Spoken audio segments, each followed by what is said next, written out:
A metric most people miss the meaning in this poem, and so Jules here filled in the gaps. Look at that comment count. So I'm sure you've heard the poem, but did you understand it this way? Or quote or saying or whatever that's like, if you grew up with an angry man in your house, there will always be an angry man in your house.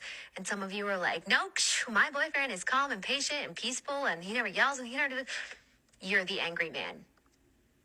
I noticed a lot of people that were hit by that, like not jokingly in the comments upset. But for anybody that's the case with, I have something for you that could really help. I mean complete 180, it changed everything for me. Wait. I know a lot of people see anime and they run. I promise this tracks. Listen, it is not hyperbole when I say I'm about to break down to you what is possibly the greatest visual metaphor of parental childhood wounds and how to deal with them.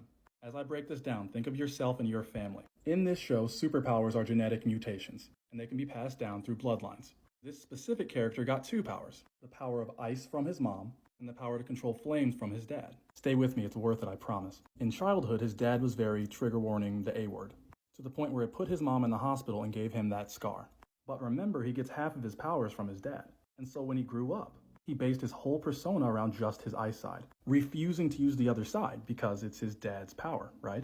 Well, one day comes for a tournament and he has to fight the main character of the show.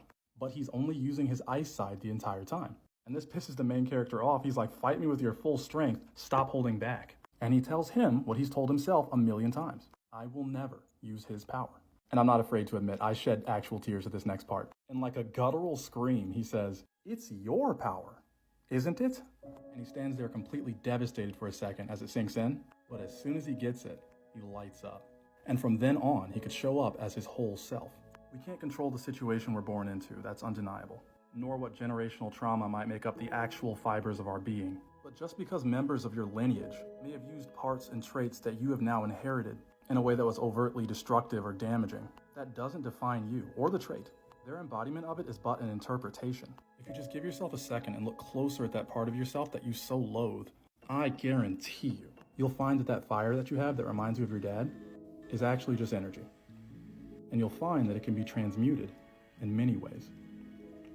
Don't get me wrong, it still might take a second for you to get it. You're so used to your family's interpretation after all. But I promise this is true. That same fire he used to burn you can keep your kids warm. I hope you don't mind if I'm a little vulnerable here, but during my childhood, an adult had an alcohol problem around me. And when they'd have that problem, I would just let them talk my ear off. And so I unconsciously picked up the yap ability. I talk too much. I've been told it my whole life. But once I understood this, I was like, oh, and you can see how I chose to direct that energy.